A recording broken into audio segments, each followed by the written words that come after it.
नमस्कार दोस्तों, स्वागत है आपका आज के जनवाणी कार्यक्रम में। मैं हूं अनुरिता सक्सेना। जनवाणी कार्यक्रम हमारा वो कार्यक्रम है जिसमें हम सरकार की नीतियों के बारे में आपको बताते हैं और किसी न किसी एक सेक्टर की विस्तृत जानकारी आप तक लेके आते हैं। आज हम बात करेंगे एग्रीकल्चर की। जैसा कि हम सब जानते हैं कि हमारा देश जो है वो एक कृषि प्रधान देश है और हमारे देश के ऑलमोस्ट 70 to 75% लोग आज भी कृषि पर अपनी आजीविका के लिए आधारित हैं। और अगर हम हिमाचल की बात करें तो 85 से 90% लोग जो हैं वो एग्रीकल्चर एंड हॉर्टिकल्चर पर अपनी आजीविका के लिए आधारित हैं। एग्रीकल्चर की बात करें और नाबार्ड की बात ना करें तो ऐसा हो ही नहीं सकता। और वैसे भी हमारा ये जनवाणी एक स्पेशल प्रोग्राम है जो नाबार्ड यानी कि national bank for agriculture and rural development ने स्पॉन्सर किया है। और हमारा आज का विषय है वित्तीय समावेशन और नाबार्ड का हस्तक्षेप। तो इसी विषय पर जानकारी देने के लिए हमारे साथ हैं HP रीजनल ऑफिस शिमला की मैनेजर श्रीमती सिमरन सेठी। जैसा कि आप जानते हैं कि हमारे विशेष कार्यक्रम जो हैं वो फ़ोन इन कार्यक्रम होते हैं, तो ये भी हमारा एक फ़ोन इन कार्यक्रम है। इसमें अगर आप सिमरन सेठी जी से कोई भी प्रश्न पूछना चाहें तो हमारे नंबर पे आप फ़ोन मिला सकते हैं और अपना सवाल पूछ सकते हैं। नंबर नोट करें 0177 2800 177 एंड 178। मैं नंबर रिपीट कर रही हूँ 0177 2800 177 178। तो आपके प्रश्नों का हमें इंतज़ार रहेगा। सिमरन जी, आपका हमारे स्टूडियो में बहुत बहुत स्वागत है। शुक्रिया। आप कहाँ की रहने वाली हैं सिमरन जी? मैं चंडीगढ़ शहर से हूँ। हाँ, मुझे देख के लगा था। तो आपको हिमाचल आए कितना समय हो गया? मुझे हिमाचल आए 5 से 6 महीने तक हुए हैं। कैसा लग रहा है आपको हमारा शिमला? बिल्कुल, शिमला तो हम सब जानते हैं बहुत ही सुंदर शहर है, बहुत ही हसीन वादियाँ हैं यहाँ की। और अभी जो इस टाइम मौसम चल रहा है यहाँ पे तो दूर दूर से लोग घूमने के लिए आ रहे हैं। तो जहाँ तक लैंडस्केप की बात करें, एक बहुत ही सुंदर शहर है ये। और यहाँ के लोग भी बहुत ही हम्बल, ग्राउंड टू दी अर्थ, मतलब बिल्कुल अच्छे लोग हैं यहाँ के। तो कार्य क्षेत्र के बारे में अगर हम बात करें तो कार्य क्षेत्र में आपको हिमाचल कैसा लग रहा है? कार्य क्षेत्र में भी हिमाचल बहुत ही उन्नति कर रहा है, मैं ये बोलना चाहूँगी। यहाँ के लोगों में एक जज्बा बहुत है, एक विलिंगनेस है। नई परियोजनाएं जो भारत सरकार या फिर हमारे नाबार्ड के थ्रू निकलती हैं उनमें भाग लेना, उनका फ़ायदा कैसे हो सकता है, एक विलिंगनेस है सब में उसका फ़ायदा लेने का। तो सिमरन जी, सबसे पहले तो हमारे दर्शकों को आप यही बताएं कि नाबार्ड क्या है और इसकी स्थापना कब हुई? नाबार्ड, जो कि जैसा आपने बताया national bank for agriculture and rural development जी, ये भारत का एक विकास बैंक है, आप ये लेकर चलिए, जिसका मुख्य उद्देश्य जो है वो है ग्रामीण विकास जी। देखिए, RBI ने मार्च 1979 में एक कमेटी बनाई थी जी, उसका नाम था क्राफिकार्ड कमेटी जी। तो उन्होंने नवंबर 1979 में अपनी एक इंटरिम रिपोर्ट दिया था और उसमें ये सुझाव दिया था कि अगर ग्रामीण क्षेत्र का विकास चाहते हैं तो एक अलग से संस्था बनानी पड़ेगी, एक अलग से बैंक बनाना पड़ेगा, अलग से एक संस्था होनी चाहिए जिसका मूल उद्देश्य जो होना चाहिए, सिर्फ एक जैसे बोलते हैं पॉइंटेड फोकस जो होना चाहिए, वो होना चाहिए ग्रामीण विकास। बिल्कुल। तो इस सुझाव के बाद 12 जुलाई 1982 में नाबार्ड का गठन हुआ था। RBI में जो एग्रीकल्चर क्रेडिट का फंक्शन था और रीफाइनेंस का जो फंक्शन था वो ट्रांसफ़र किया गया था नाबार्ड में। हमने शुरुआत किया था सिर्फ मात्र 100 करोड़ कॉर्पस के साथ हमने शुरुआत किया था नाबार्ड की। और आज कितना है? और आज हमारी जो बैलेंस शीट है वो बहुत गर्व से मैं बोलूँगी 6.5 लाख करोड़ की बैलेंस शीट है हमारी। क्या बात है। तो सिमरन जी, अक्सर लोग जो हैं उनको ऐसा भी लगता है कि नाबार्ड खुद एक लोनिंग एजेंसी है, वो नाबार्ड को बैंक बोलते हैं और नाबार्ड को एक लोनिंग एजेंसी मानते हैं। तो आप ये बताएं हमारे दर्शकों को कि नाबार्ड का मुख्य कार्य क्षेत्र क्या है? जैसा कि मैंने बोला 1982 से हम कार्य कर रहे हैं, नाबार्ड कार्य कर रहा है। हमारे 3 प्रमुख कार्य रेखाएं हैं जी। पहला है डेवलपमेंटल एक्टिविटीज़ यानी कि विकास गतिविधियाँ, दूसरा है निरीक्षण सुपरविजन जी, और तीसरा है फाइनेंस यानी कि वित्तीय सहायता जो हम देते हैं इंस्टीट्यूशनल डेवलपमेंट के लिए जी। तो थोड़ा अगर मैं आपको बताऊं, हमारी जो पहली कार्य रेखा है डेवलपमेंटल एक्टिविटीज़, उसमें मैं कुछ परियोजना या कुछ जो हमने प्रोग्राम निकाले हैं 1992 में नाबार्ड ने एक स्वयं सहायता समूह SHG मूवमेंट हमने स्टार्ट किया था, जिसमें गरीब परिवारों की महिलाओं को बैंकों से जोड़ना, उनको ऋण दिलवाना और उनके परिवारों की ज़रूरतें पूरी करना, उस उद्देश्य से ट्रेनिंग दिलवाना उस उद्देश्य से हमने ये प्रोग्राम शुरू किया था। और आज मैं बोलूँगी, आज ये प्रोग्राम एक बिल्कुल आंदोलन के रूप में आगे आ गया है। हमने शुरुआत किया था 500 SHGs के साथ 92 में जी, जब हमने बैंक के साथ उनको जोड़ने का उद्देश्य लिया था। और अगर मैं आपको बताऊं, 31 मार्च 2021 को 1.12 करोड़ SHG बन चुके हैं पूरे हिंदुस्तान में। तो महिला सशक्तिकरण जो है वो बहुत अच्छे से हो रहा है। इस प्रोग्राम से महिला सशक्तिकरण तो एक उद्देश्य बन ही गया है। और बहुत गर्व से मैं ये भी बोलूंगी कि 38 करोड़ परिवार इसके साथ जुड़े हैं। बहुत ही अच्छी बात है ये तो। बहुत और आप और भी अपने कार्य बता रहे हैं? हाँ, तो जैसा कि बताया, कुछ डेवलपमेंटल एक्टिविटीज़ में से हमारे ये SHG हुआ। इसमें एक और चीज़ जो मैं बहुत ज़रूरी बताना चाहूँगी, क्योंकि आपको पता है अब डिजिटल वर्ल्ड है जी, तो SHG में स्पेशली नाबार्ड ने एक पोर्टल लॉन्च किया है, ई-शक्ति पोर्टल। अच्छा, उसमें क्या होता है, हर एक SHG के जो सदस्य है उसकी एंड टू एंड सारी इन्फॉर्मेशन जो वो पुस्तिकाएं रखते हैं, अटेंडेंस रजिस्टर उनका, मीटिंग रजिस्टर उनका सेविंग्स का रजिस्टर, जैसे किसी ने 10 रुपये दिए, 100 रुपये दिए, उसका पहले वो पुस्तिकाओं में लिखते थे। लेकिन ये सारी इन्फॉर्मेशन एक स्टैंडर्डाइज फॉर्मेट में हमारे इस पोर्टल पे उपलब्ध है। पूरे भारत में जितने SHGs हैं उनकी इन्फॉर्मेशन निकलवाई जा सकती है। इसमें ट्रांसपेरेंसी बहुत है, इसमें गलतियां होने का बहुत ही कम स्कोप रह जाता है और काम करने का ईज भी हो गया ना, बहुत ज्यादा। बिल्कुल बिल्कुल। मैं ये भी बताऊंगी, हमारे हिमाचल क्षेत्र में ई-शक्ति पोर्टल 6 जिलों में हम इम्प्लीमेंट कर रहे हैं। मंडी, सिरमौर, सोलन, चंबा, हमीरपुर और कांगड़ा, इन 6 जिलों में हम लोग अपना ये ई-शक्ति पोर्टल लॉन्च किया है हमने जी। ये तो विकास गतिविधियां हुई। बिल्कुल। और निरीक्षण के लिए कैसे क्या करती है? निरीक्षण जो हमारा दूसरी कार्यरेखा है, हम ये जो राज्य सहकारी बैंक होते हैं और जो जिला सहकारी बैंक होते हैं और जो ग्रामीण बैंक होते हैं, इनका हम स्टैट्यूटरी इंस्पेक्शन करते हैं। और जो LDB होता है उसका हम वॉलंटरी इंस्पेक्शन करते हैं।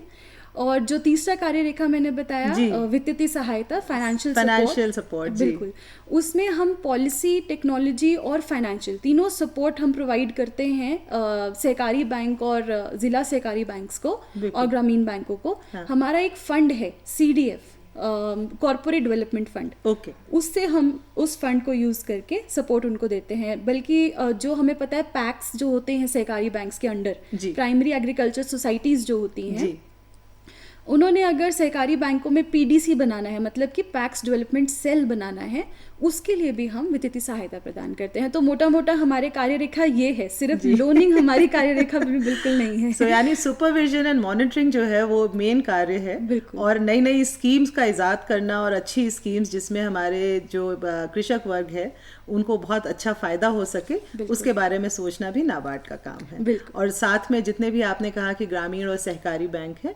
उनको भी मिला के चलना, उनको हर तरह की सहायता प्रदान करना, तो ये नाबार्ड का काम है। तो सिमरन जी, मैं यहाँ पर ये भी आपसे पूछना चाहूँगी कि नाबार्ड की कौन कौन सी परियोजनाएं चल रही हैं देश में भी और ख़ास करके हमारे प्रदेश में? ज़रूर। नाबार्ड ने, जैसा मैंने बताया आपको, हमारी विकास गतिविधियों के अंतर्गत हम बहुत सारी परियोजनाएं निकालते हैं। सिर्फ कुछ का अगर मैं नाम लूँ तो ACABC agree clinic, agri business centre हम खुलवाते हैं। DEDS dairy entrepreneurship development scheme है, डेयरी को बढ़ावा देने के लिए। फिर NLM है, नेशनल लाइफ स्टॉक मिशन जैसी एक परियोजना है जिसमें पशुपालन, गाय बकरी पालन में उसमें भी सहयोग मिलता है। FPOs हैं, पैक्स कंप्यूटराइजेशन जैसी स्कीम्स हैं। तो ऐसी बहुत सारी हमारी परियोजनाएं हैं। और इन परियोजनाओं के बारे में और भी अधिक आपको जानकारी चाहिए तो हमारी वेबसाइट है www.nabard.org। यानी कि अगर इंटरनेट पे जाएंगे और नाबार्ड लिखेंगे तो ये साइट आपकी दिख जाएगी। बिल्कुल सामने। और हर परियोजना की सब विस्तृत में डिटेल्स आपको वहाँ पर मिलेगी। और अगर सिर्फ आप इंटरनेट में नहीं, आप खुद पर्सनली मिलकर किसी परियोजना के बारे में जानना चाहते हैं, तो मैं ये भी बताना चाहूँगी कि पूरे भारत में हर राज्य में, हर ज़िले में हमारे एक ऑफिसर पोस्टेड हैं। हाँ, उनको हम बोलते हैं DDM, डिस्ट्रिक्ट डेवलपमेंट मैनेजर। जिला विकास प्रबंधक। यानी कि हिमाचल में हमारे 12 जिले, तो आपके 12 जो हैं डीडीएम्स जो हैं वो हिमाचल में भी होंगे। बिल्कुल बिल्कुल। हर जिले में। तो हमारे दर्शकों के लिए तो ये बहुत ही अच्छी सूचना है कि आप नाबार्ड की कितनी जो भी स्कीम्स हैं, या तो आप इनकी वेबसाइट से पता कर सकते हैं, और नहीं तो इनके डिस्ट्रिक्ट ऑफिस में जाकर वहां से पता कर सकते हैं। बिल्कुल, और उनका एड्रेस, फोन नंबर आपको हमारी साइट से मिलेगा, वेबसाइट पे मिल जाएगा। यानी कि डिजिटल लिटरेसी जो है वो आजकल बहुत जरूरी हो गई है बिल्कुल हर किसी के लिए, इज़न्ट इट? अच्छा सिमरन जी, आप बात कर रही थी SHGs की, और हमारे हिमाचल की जो महिलाएं हैं वो तो वैसे ही काफ़ी जागरूक महिलाएं हैं, और काफ़ी मैं उनको बहुत ही सशक्त महिलाएं मानती हूँ। तो वो हमारे जो महिला दर्शक हैं वो ये ज़रूर जानना चाहेंगे कि जो हमारे SHGs हैं उनको किस तरह से, उसके बारे में थोड़ा सा बताएं आपकी। SHG मतलब स्वयं सहायता समूह जी। ये समूह बेसिकली इनफॉर्मल या अनरजिस्टर्ड जो समूह होते हैं ना, जिनका गठन होता है, उनको हम SHGs बोलते हैं, जिसकी सदस्यता 5 से 20 सदस्य तक होती है। यानी 5 महिलाओं से लेके 20 महिलाएं तक इकट्ठा मिलके एक SHG बना सकते हैं, है ना। ये जो SHG BLP एक प्रोग्राम है हमारे नाबार्ड का, self help group bank linking programme. ये हमारा प्रोग्राम, ये बहुत ही कॉस्ट इफेक्टिव एक मूल मंत्र जिसे बोलते हैं ना, ये प्रूव हुआ है। इसका थोड़ा अगर मैं आपको बैकग्राउंड, जैसे मैंने पहले भी बताया था, 1992 में हमने जो अपना प्रोग्राम शुरू किया था, SHGs का जो प्रोग्राम शुरू किया था, 500 SHGs को हमने जोड़ना था लेकिन अभी जैसे मैंने आपको बताया 1.12 करोड़ SHGs फॉर्म हुए हैं, और बहुत गर्व की बात है इंडिया के लिए। बिल्कुल बिल्कुल और 38 करोड़ परिवार जो हमारे जुड़े हैं जी। वो इसकी वजह से, जैसा आपने भी कहा, महिला की सशक्तिकरण, हमें पता है कि किसी चीज़ को मैनेज करने के लिए महिलाएं सबसे आगे होती हैं, तो उनका साथ में सशक्तिकरण भी हुआ है, और इस प्रोग्राम का बहुत बहुत लाभ हुआ है। और सबसे बड़ी बात यह है कि फाइनेंशियल इंडिपेंडेंस जो महिलाओं को आती है, उससे उनका गौरव और उनका आत्मविश्वास और भी ज़्यादा बढ़ता है। सिमरन जी, ये भी बताएं कि जैसे SHGs फॉर्म करके उसको रजिस्टर भी कराना होता है, तो नाबार्ड जो है, अगर बैंक से लिंकेजेस जो है वो किस तरह से हेल्प करता है इन महिलाओं की, इन सेल्फ हेल्प ग्रुप्स की, कि जो किसी तरह की कोई ट्रेनिंग भी करवाता है, लिंकेजेस किस तरह से करवाता है? देखिए, हम सब जानते हैं जो NGOs होते हैं उनका आउटरीच है, उनकी पहुंच जो है वो दूर दराज के सब ग्रामीण क्षेत्रों में होती है, सबसे ज़्यादा उनका वहाँ पर पहुंच होती है। तो नाबार्ड जो है वो NGOs को वित्तीय सहायता देती है, अनुदान राशि उनको प्रदान करती है, और आगे ये NGOs हैं जो इंश्योर करते हैं कि SHGs को बैंक के साथ जोड़ा जाए, उनको ऋण दिलवाया जाए। अगर किसी ने अपना कोई बिजनेस स्टार्ट ऑलरेडी कर दिया है तो उसको बढ़ावा दिया जाए, या अगर कोई अपना छोटा मोटा बिजनेस स्टार्ट करना चाहता है तो उसके लिए उसको ऋण दिलवाया जाए। तो NGOs ही हमारा मेन, जिसे बोलते हैं ना, कॉन्टैक्ट पॉइंट है। और सिर्फ NGOs ही, पहले था सिर्फ NGOs, लेकिन अभी NGOs के अलावा इवन हम बैंक्स, हमारे RRBs हैं, DCCBs हैं, पैक्स हैं, इनके थ्रू भी अगर कोई ऐसी एजेंसी इस स्पेसिफिकली SHG प्रोग्राम में इंक्लूड होकर इनको हेल्प करता है तो उनको हम वित्तीय सहायता देते हैं। जैसे अब MFIs, हमें पता है इस टाइम पे MFIs बहुत आगे आ रही हैं, जो माइक्रो फाइनेंस इंस्टीट्यूशंस है ना, अगर वो एक्ट करती हैं SHPIs की तरह, मतलब सेल्फ हेल्प प्रमोटिंग इंस्टीट्यूशंस, अगर वो उसकी तरह एक्ट करती हैं तो हम उन्हें भी स्पेशल ग्रांट असिस्टेंस देते हैं SHG को आगे बढ़ाने के लिए। यानी कि हमारी जो भी महिलाएं जो हैं वो अपना एक हेल्प ग्रुप बनाती हैं, तो उनके पास बहुत सारी अपॉर्चुनिटीज़ हैं नाबार्ड की हर स्कीम से जुड़ने के लिए, है ना। थोड़ा सा बस जागरूक होने की ज़रूरत है। तो ये हम वित्तीय समावेशन की बात कर रहे थे, तो आप ये बताइए कि ये वित्तीय समावेशन क्या है और हिमाचल में किस तरह से किया जा रहा है? ज़रूर। देखिए, वित्तीय समावेशन में बेसिकली क्या कुछ शामिल है।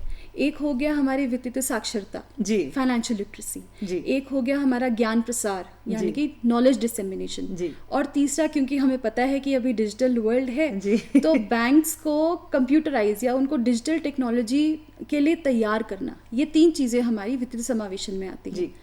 ऑल्सो हम सब ये जानते हैं भारत सरकार का जो इस टाइम मुख्य उद्देश्य है वो फाइनेंशियल इंक्लूजन है। बिल्कुल। तो नाबार्ड भी इस पॉलिसी में या इस फाइनेंशियल इंक्लूजन का जो मिशन है उसमें बहुत एक्टिवली पार्टिसिपेट करता है।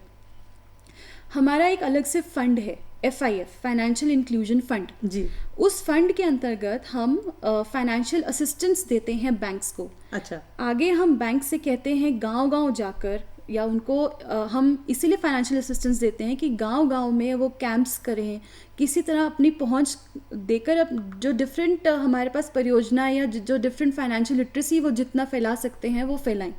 और इवन नाबार्ड की जो बहुत सारी परियोजनाएं हैं, SHG, JLG, उसके बारे में भी बताएं। यानी कि गांव के हर व्यक्ति को डिजिटली एक्सपीरियंस करा दिया जाए, उनको अवेयर बना दिया जाए कि किस तरह से आप अपना बढ़ोतरी खुद कर सकते हैं। बिल्कुल, है ना। तो हिमाचल में आप बता रही थी कि हिमाचल में नाबार्ड की जो है वो मुख्य भूमिका जो है वो क्या है, स्पेशली वित्तीय समावेशन। जी देखिए 2019-20 में नाबार्ड अपनी एक डिफरेंशिएटेड अप्रोच लेकर आया था।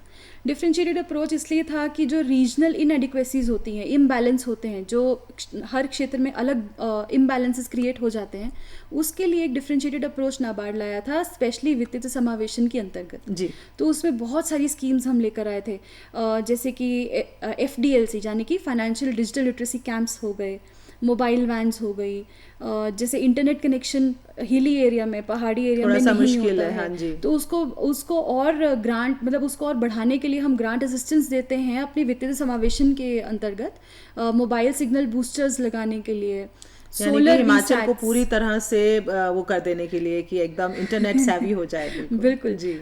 सोलर VSATs होते हैं हमारे, जो अपर्चर्स लगते हैं ताकि इंटरनेट कनेक्शन अगर स्लो है उसमें और इंटरनेट कनेक्शन आ सके, उनका सिग्नल थोड़ा बूस्टर हो जाए, स्ट्रॉन्ग इंटरनेट कनेक्टिविटी हो। तो ऐसी बहुत सारी स्कीम्स हम लेके आए हैं। और बैंकों को हम बोलते हैं, क्योंकि देखिए अगर कहीं पे इम्प्लीमेंट करना है तो बैंक के थ्रू होगा। बिल्कुल। और हम grant assistance, it is not even a loan नहीं है, ये ग्रांट असिस्टेंस है जो बैंकों को हम देते हैं। जैसे कि अगर हम स्पेसिफिकली हिमाचल की बात करें, वित्तीय समावेशन में पहला हम बात करें डिजिटल लिटरेसी कैंप्स जो हैं, उसमें ये फाइनेंशियल ईयर 2021-22 में हम अभी तक 1,82,00,000 रुपए सैंक्शन कर चुके हैं बैंक्स को, सिर्फ ये कैंप्स लगाने के लिए। ये जो आप डिजिटल कैंप्स की बात कर रहे हैं। बिल्कुल। तो बैंक की ब्रांचेस जो हैं, बैंक्स हमें शेड्यूल बनाकर प्रपोज करते हैं कि पूरे साल में या इस क्वार्टर में हम कहाँ किस गांव के ब्रांच में किस डेट को हम करेंगे और इतना हमारा लागत है, तो हम उनको सैंक्शन करते हैं और फिर वो कैंप्स जो है वो आयोजित करते हैं। तो सिमरन जी, जैसे आप बात कर रही हैं कि इतना पैसा नाबार्ड जो है वो बैंकों को दे रहा है और डिजिटल कैंप्स जो है वो ऑर्गेनाइज करा रहा है, तो हमारे गांव के जो हमारे दर्शक हैं या हमारे गांव में जो लोग रहते हैं, उनको कैसे पता लगता है इन कैंप्स के बारे में, उनको जानकारी कैसे मिलती है? बिल्कुल, जब हम सैंक्शन करते हैं बैंक्स को, जैसा कि मैंने आपको बताया कि ये अपने शेड्यूल्स हमें भेजते हैं, जो प्रपोजल वो हमको देते हैं बैंक वाले, कि कौन से दिन को हमारी कौन सी ब्रांच कौन से कैंप करेगी, कहाँ पर करेगी। ये पूरा शेड्यूल जो होता है वो ब्रांचेस जो हैं वो अपने ब्रांच में भी लगा कर रखते हैं, बैनर्स पोस्टर्स लगते हैं। तो वहाँ के जो लोकल लोग हैं, क्योंकि छोटा गांव है, छोटा एरिया है, बिल्कुल, वो ब्रांचेस में विजिट करते हैं और बैंक वाले उनसे भी कहते हैं कि आसपास के लोगों को भी बताइए कि कैंप कब लग रहा है, कहाँ लग रहा है। तो ये जो कैंप आपने बताया, इसका जनरली ड्यूरेशन क्या होता है और क्या इसमें कोई फीस भी होती है? ओके, ये ड्यूरेशन टोटली ब्रांच पे डिपेंड करता है कि कौन से एरिया में कर रहे हैं। अगर तो कम लोग इकट्ठे हो रहे हैं तो कई बार आधे दिन का होता है, कई बार पूरे दिन का होता है, कई बार एक दिन में 2 कैंप्स कर लेते हैं। और जहाँ तक आपने बोला एंट्री फीस, ऐसा कुछ नहीं है ये तो जागरूकता के लिए हम कैंप्स कर रहे हैं, तो ऐसा कुछ नहीं है, किसी को कुछ पेमेंट नहीं करना है, कोई फीस नहीं देनी है। सरकार की तरफ से चलाया हुआ एक मुहिम है, नाबार्ड की तरफ से। बिल्कुल, और ये ज़्यादा से ज़्यादा लोग जो हैं वो उनको डिजिटल लिटरेट बनाना चाहते हैं। जी। जब हम फाइनेंशियल इंक्लूजन की बात करते हैं तो उसमें मैं आपसे ये सवाल इस वक्त पूछना चाहूँगी कि हमारे दर्शक ये जानना चाहेंगे कि नाबार्ड के थ्रू की जो फाइनेंशियल असिस्टेंस है जो उनको बैंकों के थ्रू मिलती है, वो उन्हें किस तरह की होती है और किस तरह से वो ले सकते हैं? देखिए, या तो जो असिस्टेंस मिलती है हमारी 2 तरीके से मिलती है जी। या तो एक सब्सिडाइज लोन के रूप में मिल सकती है या एक सिंपल ग्रांट असिस्टेंस मिल सकती है। जी। जो ग्रांट असिस्टेंस होती है वो हम रीइंबर्समेंट मोड में देते हैं। अच्छा। यानी कि जैसे एक बैंक को एग्जांपल के तौर पे हमने एक प्रोजेक्ट दिया था कि ये 3 महीने में ये प्रोजेक्ट खत्म होना है, हमने सैंक्शन कर दिया। जी। जब उस मशरूम उगाने का अगर है प्रोजेक्ट, हाँ, फॉर एग्जाम्पल, बिल्कुल, तो उसका कुछ टाइम पीरियड होगा 6 महीने में, 1 साल के लिए। जब वो प्रोजेक्ट की पूर्ति हो जाती है तो वो उसका रिपोर्ट और कितना खर्चा हुआ वो सब जो है क्लेम आप बोल सकते हैं वो नाबार्ड को करेंगे और हम उनको वो रीइम्बर्स कर देते हैं, मतलब उनका खर्चा जो हो गया उतना हम उनको रीइम्बर्स करते हैं। लेकिन प्रोजेक्ट शुरू करने से पहले उनको बैंक और नाबार्ड से स्वीकृति लेनी होती है। बिल्कुल, स्वीकृति लेनी बहुत ज़रूरी है क्योंकि तभी हमें पता चलेगा कि हमारा टारगेटेड कहाँ पर हो रहा है, किस एरिया में, कितने टाइम के लिए। एटलीस्ट नाबार्ड को पता रहेगा कि उनके कौन सी प्रोजेक्ट हमने सैंक्शन किए हैं, अभी तक कितना हो गया, और हम साथ में मॉनिटरिंग भी कर पाएंगे, रिपोर्टिंग ले सकेंगे। जो आपने एक मॉनिटरिंग काम बताया था नाबार्ड का, तो आई थिंक हिमाचल में जितने भी लोग जो है नाबार्ड के असिस्टेंस चाहते हैं, उन्हें अपने प्रोजेक्ट्स जो हैं वो अपने बैंक में, सहकारी और ग्रामीण बैंकों में सबमिट करने चाहिए, और वहाँ जाकर ही देखें कि नाबार्ड की कौन कौन सी स्कीम्स हैं और किसका फ़ायदा वो उठा सकते हैं। इसके अलावा नाबार्ड की एक बहुत अच्छी स्कीम चल रही है, किसान क्रेडिट कार्ड, जिसके बारे में मैंने भी सुना है। उसके बारे में आप हमारे दर्शकों को बताएं। ज़रूर। किसान क्रेडिट कार्ड मैं भी बोलूँगी कि बहुत ही अच्छी एक परियोजना है जी। देखिए, किसान ने जब अपनी खेती करनी है उसको ऋण चाहिए, है ना, बैंक से वो ऋण लेंगे। जब इस परियोजना के अंतर्गत स्पेशली है कि इस परियोजना के अंतर्गत है कि 3 लाख तक की जो ऋण है वो उनको 7% पे मिलेगी, उससे 7%, अच्छा, है ना जी। पर अच्छी बात यह है कि अगर समय पर वो अपनी ऋण का चुकौती कर देते हैं तो भारत सरकार की तरफ से उनको अपने 3% इंटरेस्ट पे अनुदान मिल जाता है, यानी कि इंटरेस्ट सबवेंशन। अगर टाइम पे आपने कंप्लीट कर लिया तो 3%, और टाइम पे नहीं किया तो 7%। नहीं, अगर टाइम पे कर लिया तो 3% पे आपको अनुदान राशि मिला, मतलब बचा 4%। हाँ। तो आपको सिर्फ मात्र 4% पे आपको बैंक से लोन मिल रहा है अपनी खेती के लिए। तो मैं हिमाचल राज्य के अपने किसानों से मैं ज़रूर निवेदन करूंगी कि आप इस योजना का लाभ ज़रूर उठाएं, इतने सस्ते पे आपको ऋण मिल रहा है, अपनी खेती बढ़ाएं और इसका लाभ ज़रूर लें। अच्छा, farmers producer organisation is the last thing जो मैं आपसे पूछूंगी आज के लिए। ज़रूर जी। FPOs जो हैं, 10 किसान जो हैं वो इकट्ठा मिलके अपना FPO बना सकते हैं, है ना, FPO का गठन कर सकते हैं, शुरुआत हो सकती है FPOs की। इसका मेन जो उद्देश्य है वो क्या है, एक उत्पादन, मार्केटिंग, ट्रांसपोर्टेशन, इस पे टोटल ट्रेनिंग उनको देकर आत्मनिर्भर बनाना है। और उससे भी ज़रूरी है उत्पादन का जो उनका मेन उनका मूल्य है उनको मिलना चाहिए, बराबर दाम उनको मिलना चाहिए। इसके लिए नाबार्ड सहायता करती है। बिल्कुल। तो इनिशियल 3 इयर्स के लिए नाबार्ड इनको ग्रांट असिस्टेंस देती है FPOs को निर्माण के लिए, जिसमें कि FPO की रजिस्ट्रेशन हो गया, CEO की सैलरी, CEO और BODs की ट्रेनिंग हो गई, वो सब इसका होता है, और एडिशनल 2 साल की अगर FPO अच्छा है। सिमरन जी, आपसे इतनी अच्छी बातें चल रही हैं, लेकिन अब हमारा समय जो है वो थोड़ा तेजी से जो है वो ख़त्म हो रहा है इस कार्यक्रम का। एग्रीकल्चर इंफ्रास्ट्रक्चर फंड जो है वो लास्ट आप हमें जल्दी बताएं, और उसके बाद हम आपसे विदा भी लेंगे। ज़रूर। एग्रीकल्चर इंफ्रास्ट्रक्चर फंड भी एक बहुत ही अच्छी स्कीम है, भारत सरकार ने दिया है। इसका टोटल राशि जो है वो 1 लाख करोड़ में से मैं आपको बताऊंगी हिमाचल राज्य के लिए 925 करोड़ की राशि प्रदान की गई है। अरे वाह। इसका प्रावधान है। इसमें आप वेयर हाउस, पैक हाउसेस, कुछ भी ग्रेडिंग सॉर्टिंग मशीन्स वगैरह जो आपको इस्टेब्लिशमेंट करना है, मात्र 3% ब्याज पे आपको 2 करोड़ तक की राशि मिल सकती है, और FPOs, पैक्स, ये सब इसका लाभ ले सकते हैं। यानी कि अगर हमारे किसान भाई चाहें तो बहुत ही कम दर पे आप नाबार्ड की इन स्कीम्स का फ़ायदा उठा सकते हैं।